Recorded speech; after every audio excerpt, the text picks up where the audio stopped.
Welcome back to Marriage Beyond the Veil. Day 54. Day 54. Well, today, my lovely wife had an outpatient surgery situation. Show the lovely people the results. Yay! And that's here in Georgia. Up in D.C., my mom was in the hospital today. She went last night and was admitted. She suffered with some fractures.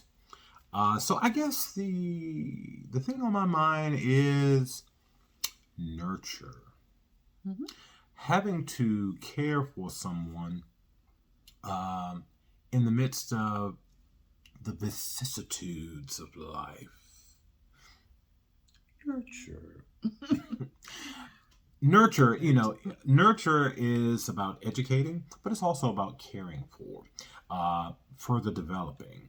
And so, there are times on the journey where you have to nurture in both capacities to help further educate, to develop, but also to care for.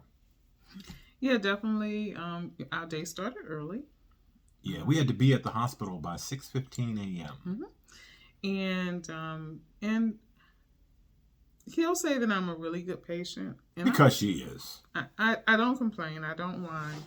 And today, it's about staying medicated and trying to keep the hand elevated and getting to where I feel a little bit better. And he's a great nurturer. I mean, because he's constantly, well, what do you need? So that's not giving me what he thinks I need. He's asking me, what do you think? But he's also staying on top of my medication schedule. It's been so many hours, time for you to medicate. Yeah, because if you've had a procedure or a situation where you experience pain or discomfort, and then you have medication that you're on to combat that, mm-hmm. you definitely don't want to experience pain before it's time to medicate again. Mm-hmm. You want to alleviate that, and once that has been subdued, combated, you want to continue that. You don't want to go to a point where you're feeling the pain again. Mm-hmm. And so it's really, really key to stay on top of that. But when you talk about nurture, and this is really important as you're formulating a relationship with your partner, if you're in a situation where when you're sick, you want someone that's going to come and see about you and make sure that you're okay and, do the things that's necessary to make sure that you're in that state of mind, make sure that before you commit to someone for the long term, that you see those qualities in them. Because for some people, this is not easy. Not everyone is a nurturer.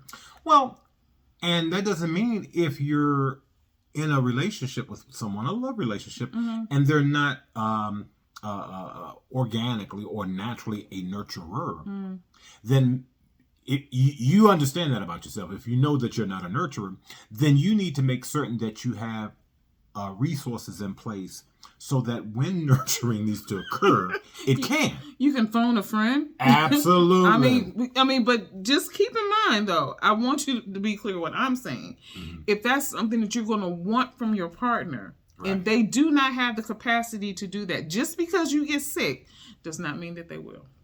Well, I mean, of course, there are persons that are disconnected that don't know how to be there. I mean, and it's totally out of their wheelhouse. And where could that come from? Well, it can come from a great many things. Mm-hmm. But just be mindful of this. People can't give you what they don't have. There it is. Right? Mm-hmm. So you can't teach what you don't know, and you can't lead where you don't go. If it's not innately a part of who you are, and Gail's right, there are persons who are just authentically nurturers, and then there are those who are not. There are those who can work at nurturing, mm-hmm. but may not be a nurturer. Yeah, if that makes sense. Exactly. And I've known some people who have been married, and you know who you are, in their relationships, they for some reason, even though they're nurturers and they're carers and they're givers, they gravitate to people who are polar opposites. Well, and sometimes if you're genuinely a nurturer, you may have this mindset that you need to fix people, mm-hmm. right? And so you're drawn to folks who need your ability. But those are two totally different things. They are. Mm-hmm. And trust me when I tell you, I'm not a fixer. No. But he is a nurturer. Yeah. And so I have to take care of my baby. So until tomorrow, if the Lord says the same. Have a good evening.